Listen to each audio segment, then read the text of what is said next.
안녕하세요. 20년차 약사 박민희입니다. 네, 약국에서는 정신건강 문제를 조기에 발견하여 치료하기 위한 생명사랑 약국을 운영하고 있습니다. 생명사랑 약국 사업은 약국을 방문한 환자분들에게 정신건강 서비스를 안내하고 우울감과 자살 위기를 겪고 있는 분들이 사회적인 안전망을 이용할 수 있도록 하는 사업입니다. 가장 접근성이 높은 약국과 전문 약사가 적절한 서비스를 제공하고 정신건강복지센터에 연계해서 치료를 유도하고 있습니다. 요거 항생제 나왔거든요. 어머니 아세트아미노펜 아시죠? 챔프 빨강. 네네. 네, 그게 이거예요.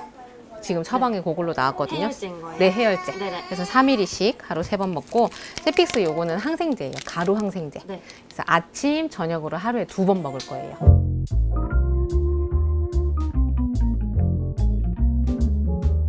네, 가장 큰 이유는 의약품 안전성 때문입니다. 복약 지도를 할 때는 보통 저희가 의약품의 명칭, 성상, 용법 용량, 부작용, 저장 방법 등을 자세히 안내해 드리게 됩니다. 대부분 의사 선생님 처방은 정확하지만 가끔 비슷한 이름의 약을 잘못 기입하거나 약품 청구 코드가 헷갈려서 다른 약이 들어가는 경우, 또는 환자가 혈압약이 필요해서 내원했는데 정작 처방전에서는 혈압약이 빠져 있는 경우도 있어요. 이런 경우 복약 지도에서 걸러지는 경우도 많아요. 저는 소아과 앞에서 약국을 하고 있는데 아이 몸무게에 비해 많은 양의 약이 처방이 되지는 않는지, 또 투여 횟수가 다르지 않은지 항상 면밀히 신경 쓰고 처방을 검토하고 있어요. 그리고 우리나라에는 DUR, 의약품 안전사용 서비스 제도가 잘 구축되어 있어서 환자분이 다른 병원에서 받은 약과 중복 처방되는 것을 자동으로 걸러주는 시스템이 있어요. 이 DUR을 통해 중복 성분이나 함께 복용하면 안 되는 약물도 확인할 수 있고요. 실제로 환자분께서 이 병원, 저 병원에서 같은 성분의 약을 중복해서 드시는 걸 방지하는 데 큰 도움이 됩니다.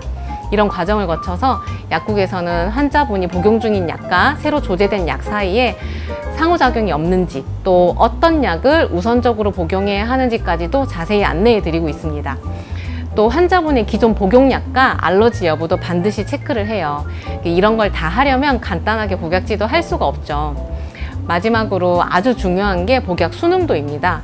복약 지도를 하다 보면 환자분들께서 이 약은 내가 굳이 안 먹어도 되지 않을까 하고 판단하시는 경우가 있어요. 그런데 이게 치료에 큰 영향을 미칠 수 있거든요. 예를 들어서 항생제는 증상이 나아졌다고 해서 중간에 멈추면 안 되고, 병원에서 이제 그만 드셔도 됩니다 할 때까지 끝까지 복용해야 내성 없이 치료가 잘 됩니다. 이런 부분도 약사가 복약 지도를 통해 반드시 전달해야 하는 중요한 사항이에요.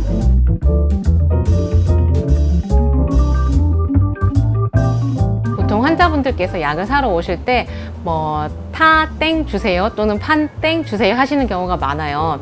약 이름을 지명해서 달라고 하시는 경우가 훨씬 많죠. 얼마 전에도 판 땡 주세요 하셔서 제가 어디가 불편해서 드시려고요 하고 여쭈니까 나는 머리 아플 때 이거 먹으면 괜찮아 하시더라고요. 그런데 머리가 아픈데 콧물약, 기침약을 굳이 드실 필요가 있을까요? 라고 제가 하니까 환자분이 엄청 당황해 하셨어요. 머리만 아프시다면 단일 진통제를 드시는 게 훨씬 효과도 좋고 불필요한 성분도 줄일 수 있거든요. 그래서 지금 두통에 잘 맞는 약을 권해드렸던 적이 있어요. 이런 일이 약국에 있다 보면 굉장히 자주 있습니다. 약국에서 약을 사실 때는 환자분의 증상을 이야기해 주시면 적절한 약을 권유받으실 수 있을 거예요.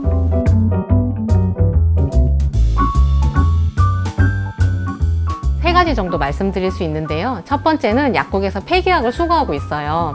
집에 유효기간 지난 약들, 또 먹다가 중단한 약들, 이런 것들이 많이 있으실 거예요.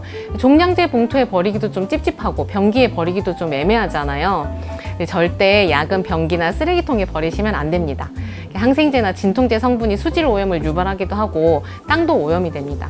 약국에 오실 일이 있을 때 가져다 주시면 안전하게 처리되어 소각되어집니다.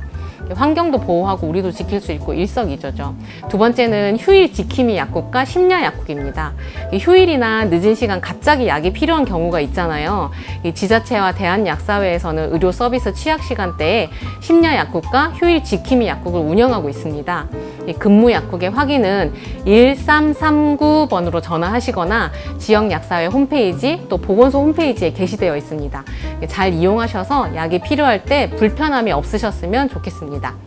세 번째는 약국은 건강상담 토탈케어 공간입니다.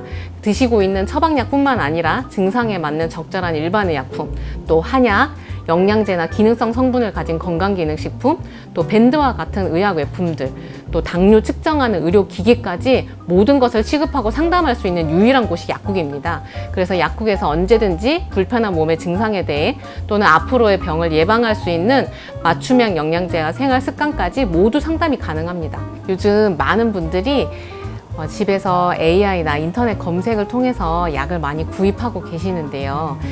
약사는 AI가 할 수 없는 통합 상담 능력을 가지고 있습니다. 많은 경험도 있으시고, 그래서 가까운 약국을 찾으셔서 상담을 통해서 약을 권유받으실 수 있으면 좋겠습니다.